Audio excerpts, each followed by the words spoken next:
In the spring of 1944, German intelligence officers in Berlin gathered around a conference table covered with photographs, intercepted communications, and reconnaissance reports. They weren't tracking Allied troop movements or supply shipments. They were tracking one man. His name was George S. Patton, and the Germans were desperate to know where he would appear next. For months, German High Command had devoted more intelligence resources to tracking Patton than any other Allied commander. Not Eisenhower, who ran the entire Allied operation. Not Montgomery, who had chased Rommel across North Africa. One American general consumed German intelligence like no other. Field Marshal Gerd von Rundstedt, the senior German commander in Western Europe, monitored Patton's movements closely. Any information about his location was considered high-priority intelligence. Rundstedt had fought the best generals the Allies had to offer, but Patton was different. Patton terrified him. The Germans first encountered Patton in November 1942 during Operation Torch, the Allied invasion of North Africa. Patton commanded the Western Task Force, landing 35,000 American troops on the coast of Morocco. It was America's first major ground operation against Axis forces in the war. German commanders paid close attention. They always studied enemy generals, looking for patterns, weaknesses, tendencies they could exploit. What they saw in Patton troubled them immediately. He moved fast, faster than American commanders were supposed to move. The U.S. Army was known for methodical, careful advances with overwhelming firepower. Patton didn't fight like that. Within 3 days, he had secured Casablanca and accepted the French surrender. His troops covered ground at a pace that caught German observers completely off guard.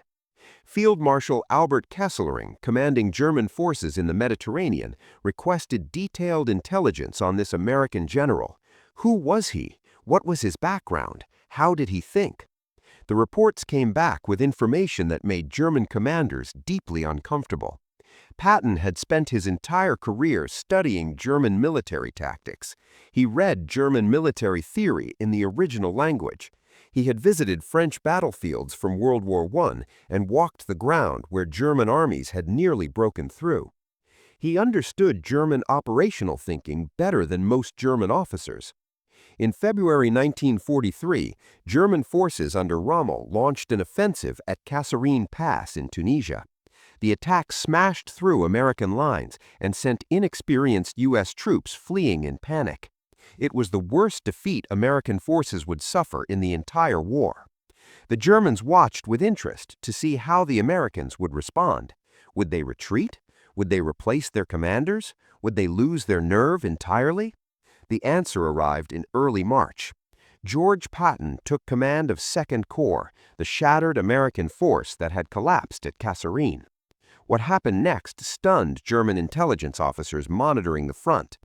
Within 2 weeks, Patton had transformed Second Corps. The same soldiers who had fled in panic were now attacking. Discipline was restored. Morale was rebuilt.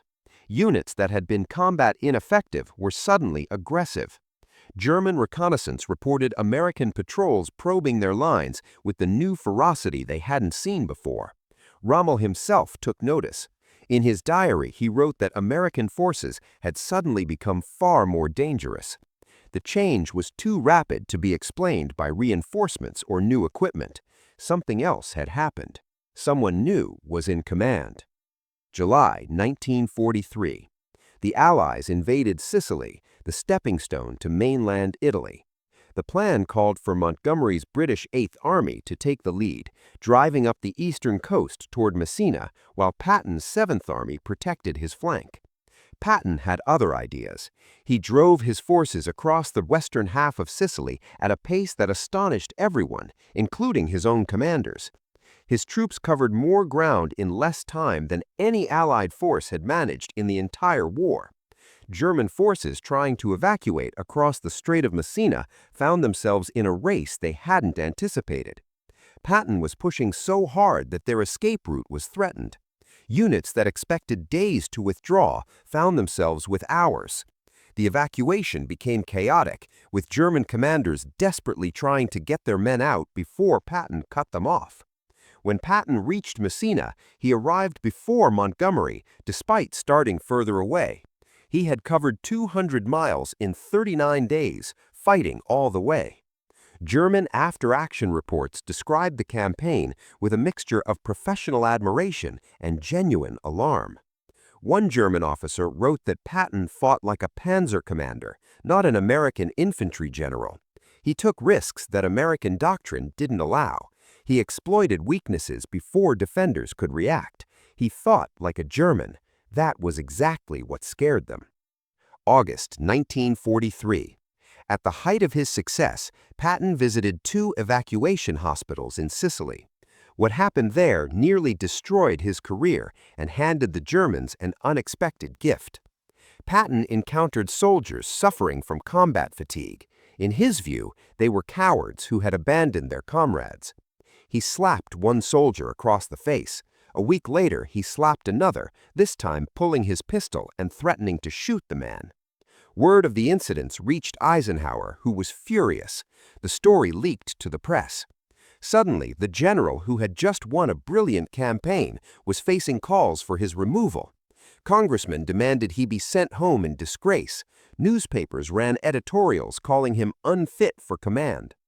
German intelligence monitored the controversy with great interest. They had identified Patton as the most dangerous American commander.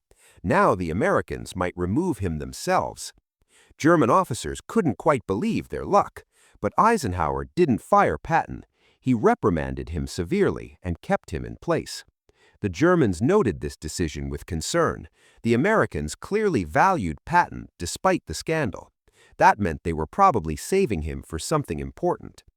By early 1944, Patton had been removed from combat command. He was in England, waiting. The Germans tracked his movements obsessively. They knew he was there. They knew he wasn't commanding any of the forces that would obviously participate in the coming invasion. So, what was he doing? German intelligence concluded that Patton must be commanding the main invasion force. It made perfect sense. The Americans wouldn't waste their best general on a secondary operation. Whatever Patton was leading would be the real attack. What the Germans didn't know was that the 1st United States Army Group was a ghost. It existed on paper and in radio signals. Its tanks were made of inflatable rubber. Its headquarters buildings were painted plywood. Its massive invasion force existed entirely in German imagination. It was the greatest deception operation of the war. And it only worked because the Germans believed that wherever Patton was, that's where the main attack would come. The German High Command became convinced that the 1st United States Army Group would land at Pas de Calais, the shortest crossing point across the English Channel. They positioned their best reserves there. They built their strongest defenses there. They waited for Patton there. June 6, 1944. Allied forces landed at Normandy, 150 miles southwest of Pas de Calais. The invasion Hitler had been expecting for years had finally arrived. But German commanders hesitated. Was this the real invasion, or was this a diversion meant to draw their reserves south before Patton struck at Pas de Calais with the main force? Field Marshal Rundstedt wanted to release the panzer reserves immediately to push the Allies back into the sea, but the order never came. Hitler and his staff believed the Normandy landing might be a feint. The real attack, led by Patton, could come any day at Calais. For 6 critical weeks, German armored divisions sat near Pas de Calais, waiting for an attack that would never come. The divisions that could have crushed the Normandy beachhead in its first vulnerable days remained frozen in place because of one man, because the Germans couldn't believe the Americans would leave George Patton out of the most important battle of the war. July 1943. The Allies invaded Sicily, the stepping stone to mainland Italy. The plan called for Montgomery's British 8th Army to take the lead, driving up the eastern coast toward Messina, while Patton's 7th Army protected his flank. Patton had other ideas. He drove his forces across the western half of Sicily at a pace that astonished everyone, including his own commanders. His troops covered more ground in less time than any Allied force had managed in the entire war.